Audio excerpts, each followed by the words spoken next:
There is nothing wrong with your television set. Do not attempt to adjust the picture. We are controlling transmission. If we wish to make it louder, we will bring up the volume. If we wish to make it softer, we will tune it to a whisper. We will control the horizontal. We will control the vertical. We can roll the image, make it flutter. We can change the focus to a soft blur, or sharpen it to crystal clarity. For the next hour, sit quietly and we will control all that you see and hear. We repeat, there is nothing wrong with your television set. You are about to participate in a great adventure. You are about to experience the awe and mystery which reaches from the inner mind to the outer limits.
Lascia un pochino che stai normale. Che forte,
most afraid of is what thrills us the most.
You are about to enter another dimension, a dimension not only of sight and sound, but of mind, a journey into a wondrous land of imagination. Next stop, the Twilight Zone.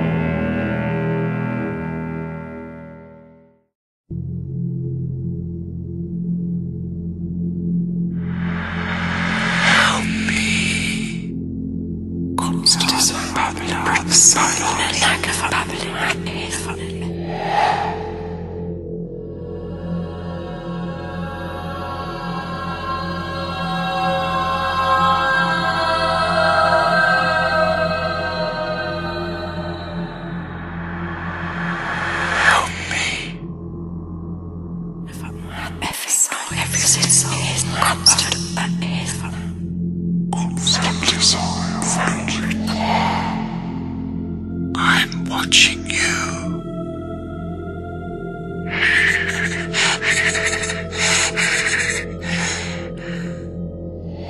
Go away. Go away. Leave. Leave here. Open your mind.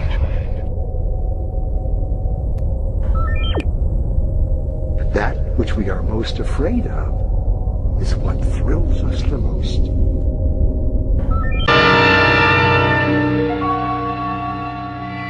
There is nothing wrong with your television set. Do not attempt to adjust the picture. We are controlling transmission. If we wish to make it louder, we will bring up the volume. If we wish to make it softer, we will tune it to a whisper. We will control the horizontal. We will control the vertical. We can roll the image, make it flutter. We can change the focus to a soft blur, or sharpen it to crystal clarity. For the next hour, sit quietly and we will control all that you see and hear. We repeat, there is nothing wrong with your television set. You are about to participate in a great adventure. You are about to experience the awe and mystery which reaches from the inner mind to the outer limits.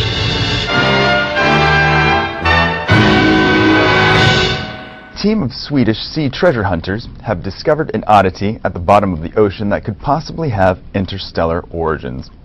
On June 19th, the Ocean Explorer crew, commanded by Peter Lindbergh, came across a 60-foot wide disk lying in the mud, 285 feet below the surface of the Gulf of Bothnia, situated somewhere between Finland and Sweden in the Baltic Sea. Coupled with the round object bearing an uncanny resemblance to a crashed UFO, is an impact tract leading into it that stretches 985 feet in length. According to Lindbergh, the object is perfectly round and the likes of which he has never seen in his 18 years of professional experience. While being the furthest thing from a team of fanatical UFO hunters, the Ocean Explorer is a company that seeks out sunken ships for the purpose of retrieving their contents for profit. In 1997, they discovered the Jönköping, a Swedish two-masted schooner carrying 2,500 bottles of prime champagne dedicated to the Russian Imperial fleet. They were able to sell them for $13,000 a bottle. As for what the object is, speculation abounds, though Mr. Lindbergh never actually suggested the possibility of a spaceship wreck. Rumors began to circulate after the sonar image was made public. Open your mind.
When two Swedish treasure hunters searched for champagne in shipwrecks, they came across something unusual, something they had never seen before.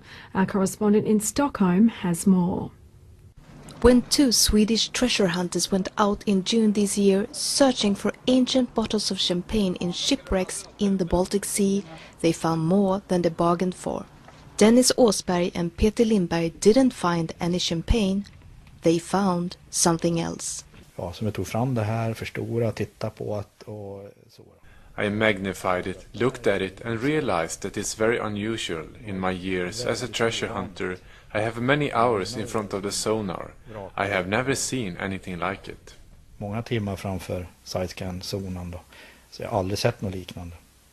A huge disc-shaped object showed up in their sonar pictures, 197 feet in diameter, as big as a jumbo jet.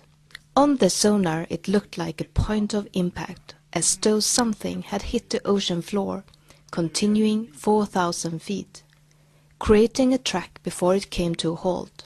It had dug into the seabed, making a sandbar on its right side. The object is about 275 feet deep. The Baltic Sea floor is dead, with no underwater currents to create such sandbars.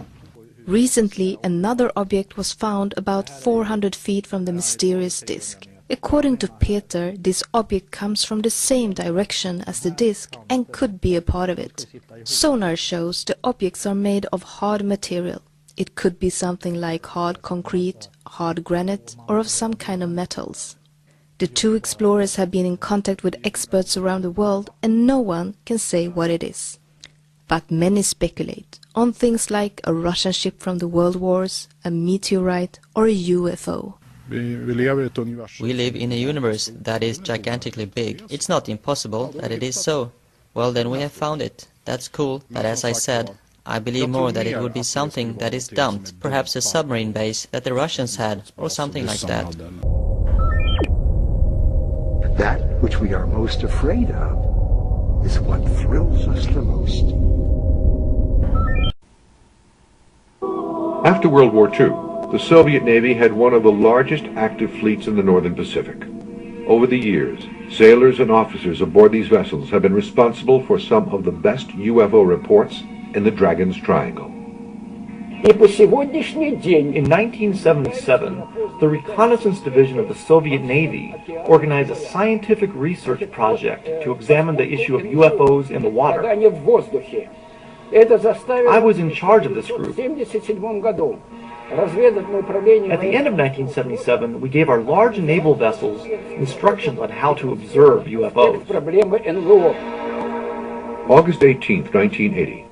According to reports from Moscow-based UFO experts Vladimir Ajaja, the Russian research vessel Vladimir Volbinov moved slowly south through the Dragon's Triangle, around Japan, heading toward Okinawa. Just after midnight, suddenly and without warning, a cylindrical metallic UFO-like object is seen to rise slowly from the sea, hover, then dart away into the sky. The object's ability to hover has caused experts like Ajaja to believe that the craft was not man-made.